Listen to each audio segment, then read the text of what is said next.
Après une cérémonie d'ouverture empreinte de solennité, les travaux du premier jour de l'Assemblée générale du Conseil consultatif de la jeunesse ont débuté avec enthousiasme. Le présidium, formé démocratiquement et composé de 5 membres éminents, a pris la barre pour guider les délibérations. Les délégués représentant divers départements du pays et ceux de la diaspora ont participé activement à ces échanges constructifs. Nous avons le bonheur aujourd'hui de participer donc à notre toute première session, à la session inaugurale.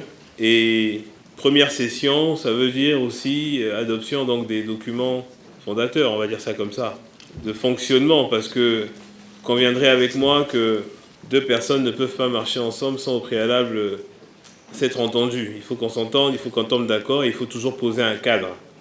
Et ce cadre, nous avons voulu le poser à travers ce document de règlement intérieur pendant les sessions.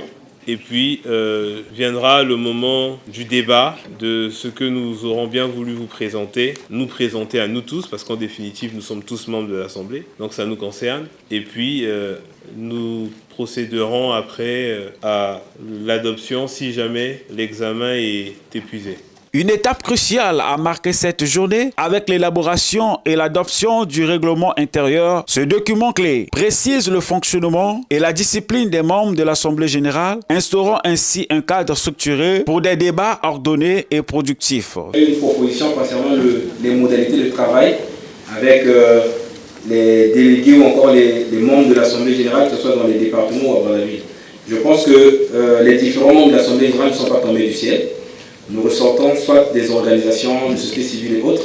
Ce qu'il faut peut-être faire, c'est mettre en place un cadre juridique de partenariat avec le Conseil consultatif de la jeunesse. Quel sera alors le rôle des membres du Conseil? Parce que j'ai essayé de lire nullement et préciser les rôles des membres comme tels.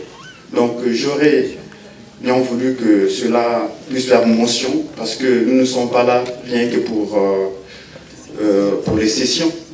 Donc je pense que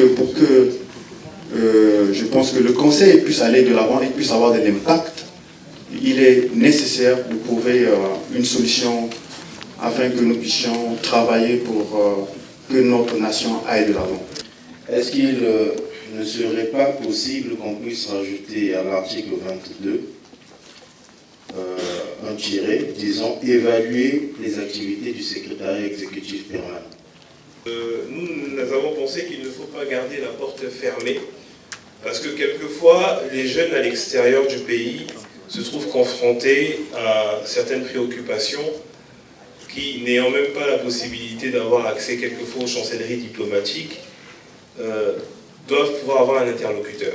On va dire ça comme ça. Par la suite, les participants ont consacré une partie de leur énergie à la conception d'un plan d'urgence de la politique nationale de la jeunesse. Cette initiative stratégique vise à répondre aux défis actuels et futurs auxquels la jeunesse congolaise est confrontée, démontrant ainsi l'engagement du Conseil consultatif de la jeunesse envers le bien-être et l'épanouissement des jeunes du pays.